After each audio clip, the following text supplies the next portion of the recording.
Oi, gente, começando mais um vídeo pra vocês. Hoje tem muitos passarinhos cantando, viu? Vocês vão ter muitos passarinhos no fundo do vídeo. Não esquece de deixar seu like, se inscrever no canal e vamos ao vídeo.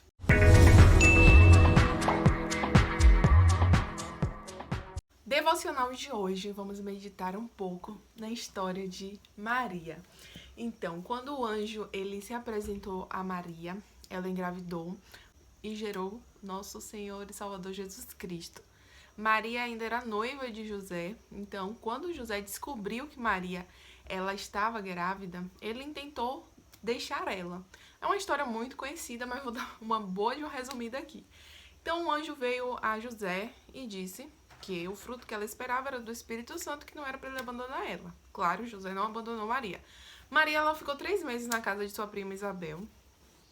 E quando José ele casa com Maria, que vai ter Jesus, eu fiz algumas pesquisas, alguns estudiosos falam que José ele foi, né, para Belém. Belém é a terra das descendências de Davi. José é descendente de Davi, porque a Bíblia diz que Jesus viria da linhagem de Davi. Então, José foi para Belém, um lugar onde tinha muitos parentes dele. Mas por que Jesus nasceu numa estrebaria de uma pousada? Porque estava tudo cheio, ele não se hospedou na casa de um parente. Muitos dizem que nenhum parente queria muito vínculo com José, porque Maria casou grávida. Então tinha aquele preconceito, né? Ela engravidou antes do casamento, então ninguém queria muita aproximação. Agora, gente, se nesses tempos, né, no tempo da minha juventude, uma mulher que casasse grávida era o maior burburinho. Imagine no tempo de Maria, o burburinho que foi, o preconceito, as barreiras que Maria enfrentou. Primeiro, Maria teve que enfrentar José, né? Primeiro, José tenta deixar ela. Depois, José e Maria juntos têm que enfrentar toda a família, toda a sociedade, porque todo mundo achou que Maria casou grávida. E ela não tinha pecado, ela não tinha deitado com seu esposo, ela estava grávida do Espírito Santo. E muitas vezes a gente vai pensar assim: ah, mas Deus não trabalha dessa forma. Agora vai todo mundo ficar pensando que fornicou, que pecou. Ah, isso não é um trabalhar de Deus, que a gente às vezes pensa. Mas o que os outros pensam interessa? Porque eles pensaram assim, ó, quem é esse que vem um jumento lá de Nazaré? É de Nazaré.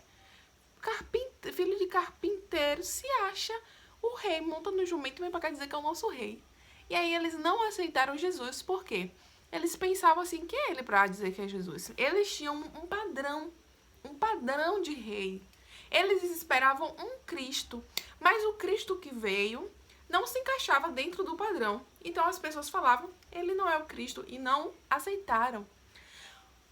Muitas vezes colocamos Deus dentro da nossa caixinha e queremos que Deus atenda aos nossos padrões. E quando as coisas não saem do jeito que a gente pensa, do jeito que a gente imagina, não encaixa dentro de um padrão criado por nós, julgamos dizer que aquilo não é de Deus.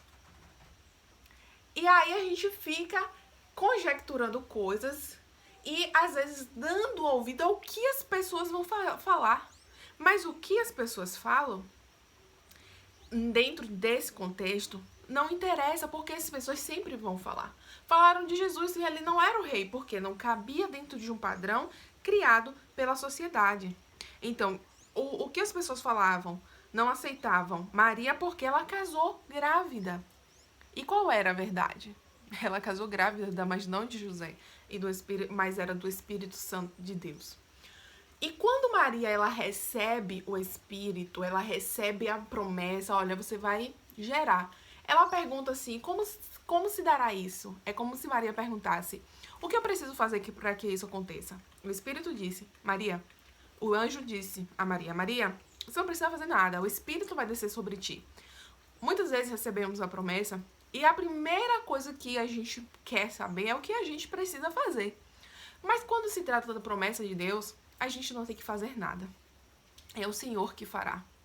E muitas vezes queremos fazer a promessa de Deus se cumprir da nossa forma. Primeira coisa que a gente tem que ter em mente: Deus não quebra princípios para fazer a promessa dele se cumprir. Deus é Deus de justiça, de bondade, de verdade. Ele não vai, ele ama o pecador, mas ele abomina o pecado. Deus jamais vai usar o pecado para fazer uma promessa dele se cumprir, porque ele é Deus. Quando Maria, ela gera Jesus, Deus não ia destruir o casamento de Maria para ela gerar Jesus.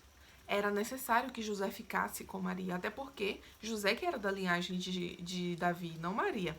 Então Deus não ia destruir um casamento, a família de Maria, para que ela gerasse Jesus Cristo. Deus, ele não vai quebrar princípios para fazer a promessa dele se cumprir. Quando ele promete a Abraão um filho, Sara achou que ela deveria fazer a promessa se cumprir. E ela foi lá, deu empregada para que Abraão tivesse um filho. Mas Deus disse a Abraão: não é esse o filho da promessa. O filho da promessa é o que Sara vai gerar. Muitas vezes a gente acha que a gente tem que fazer a promessa de Deus se cumprir. E a gente usa meios que não condiz com a palavra de Deus. Muitas pessoas acham assim: porque Deus me prometeu um filho. Só que eu já fiz 40 anos e ainda não casei. Aí vai lá, se prostitui, fornica e diz: esse é o filho da promessa. Não teve paciência de esperar o tempo de Deus. Aí Deus vai te dar o filho da promessa através de um ato pecaminoso, de um ato de pecado. Não importa o que as pessoas vão falar a partir daquilo que Deus vai fazer. O que importa é a verdade por trás daquilo que Deus fez. E se a verdade você quer justificar com um erro de pecado, você quer dar o seu jeito como fez Sara, isso não vai justificar. No caso de Maria, ela tinha a verdade do lado dela. Ela sabia que ela não tinha pecado antes de casar. Ela sabia que ela estava grávida do Espírito Santo. E o que as pessoas falavam era um problema das pessoas. Jesus sabia que ele era o Cristo. E o que as pessoas falavam contra era um problema das pessoas. Quem quiser aceite, quem quiser creia.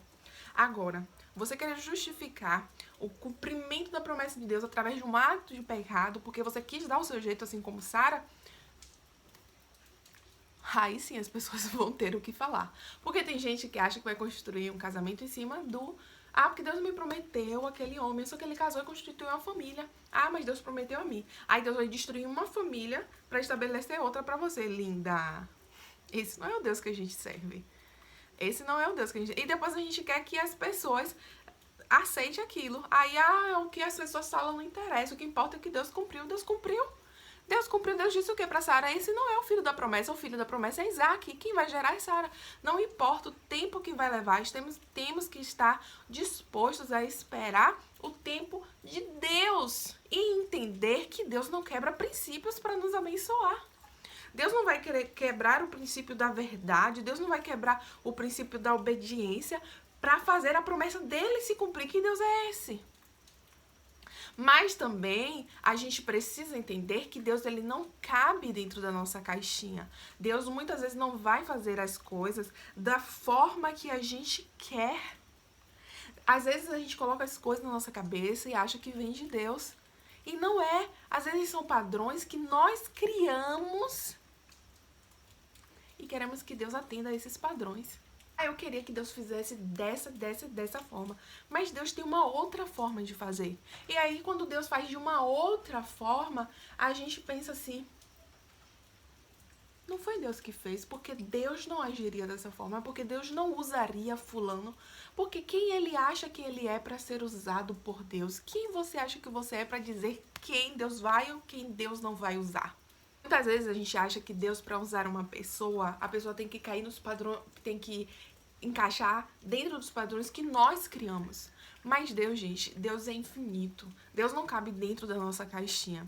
Quem foi que Deus usou para esconder os espiões na Terra Prometida quando Josué manda? Raabe.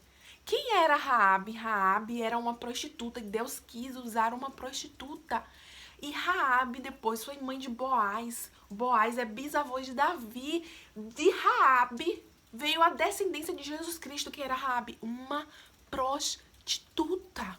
Mas muitas vezes a gente quer que Deus haja dentro da nossa vida do jeito que a gente quer. Ah, porque eu queria que meu filho se casasse com uma pessoa assim, uma pessoa assada. Aí Deus vai e manda uma outra pessoa. Aí a gente acha que não é de Deus porque não cabe nos nossos padrões. Mas Jesus vai lá e Deus vai lá e usa uma prostituta que vai ser da linhagem de Jesus Cristo. O profeta disse para Naamã a forma que ele queria ser curado. Naamã, ele não imaginava de forma nenhuma que ele seria curado daquela forma. Mas só precisa ele mergulhar 7 vezes. É muito inusitado, é muito louco a forma como Deus faz as coisas. A gente tem que obedecer. A gente tem que aceitar e entender quando é de Deus de verdade. Primeiro ponto. A gente precisa entender que o que as pessoas acham sobre o que Deus vai fazer na tua vida não interessa, porque as pessoas, elas têm o seu próprio padrão. Elas querem que Deus faça as coisas do jeito que ela quer. E Deus tem a própria forma de fazer as coisas. Deus, ele faz como ele quer. Deus, ele faz no tempo que ele quer. E outra coisa, Deus, ele não quebra princípios. Você também não pode querer dar o seu jeito e dizer que foi Deus, que foi a promessa de Deus. Porque se não cabe dentro da palavra, não foi o Senhor. Foi o que aconteceu com Sara. Quando ela quis que a promessa de Deus se cumprisse, ela foi lá e deu o jeito dela. Quando a promessa de Deus for se cumprir, você não vai precisar dar jeito nenhum. Ele vai fazer se cumprir sobre você. E muitas vezes Deus nos pede coisas que às vezes a gente não entende. Deus, ele nos pede pra gente fazer coisas que a gente não entende. Simplesmente faça. Qual é o sentido da pessoa ficar rodando, cantando pra uma muralha cair? Qual o sentido disso, gente? Ah, você vai dar 7 voltas, 7 dias, vai ficar dando aí, ó, voltas, tocando trombetas, que a muralha vai cair. Qual o sentido disso? Mas esse é o Deus que a gente serve, é um Deus que quebra padrões, é um Deus que vai além da ciência, é um Deus que vai além da medicina, é um Deus que vai além do nosso entendimento, é o Deus que usa quem Ele quer, que faz do jeito que Ele quer, porque quando a sociedade, ela diz assim, olha, o rei é do padrão de Eliabe, mas Deus diz assim, não, o rei é Davi. Todo mundo ia questionar como é que Samuel vai na casa de Jessé, tem 7 filhos. O melhor era Eliabe, ele vai lá e consagra Davi. Onde é que Samuel tá gagá, Samuel tá velho, tá ficando besta. E é assim, as pessoas sempre vão ter o que falar, porque elas têm os padrões dela, elas têm a forma como ela acha que Deus deve agir, mas Deus, ele vem pra quebrar padrões. Deus, ele vem pra agir do jeito que ele quer. Deus, ele vem pra causar um reboliço e fazer as coisas não como o mundo espera. Deus, ele vai usar a prostituta, Deus, ele vai usar o jumento, Deus, ele vai fazer o cara mergulhar 7 vezes para ser curado, Deus, ele vai fazer o machado flutuar, porque ele é Deus. E ele vai além do nosso entendimento, ele faz além daquilo que pedimos ou pensamos, porque ele é Deus, ele faz do jeito que a gente quer, e muitas vezes a gente não quer aceitar o trabalhar de Deus, porque não cabe dentro dos nossos padrões, não é o que a gente pediu, não é o que a gente sonhou, não foi assim que eu pensei, mas não é como você pensa, é como Deus quer. E o que as pessoas vão falar é problema das pessoas, por causa do que muitas pessoas falavam, que Jesus foi parar na cruz do Calvário, cumprimento da promessa, sim. Mas o que as pessoas falam não pode moldar as nossas decisões. A gente tem que obedecer primeiro a Deus, depois aos homens. Agora, também não tome atitudes dizendo que é Deus, porque Deus não quebra princípios, tá bom? Que Deus possa ter falado ao teu coração através dessa palavra. Um beijo, fique com Deus, até o próximo vídeo. Tchau, tchau.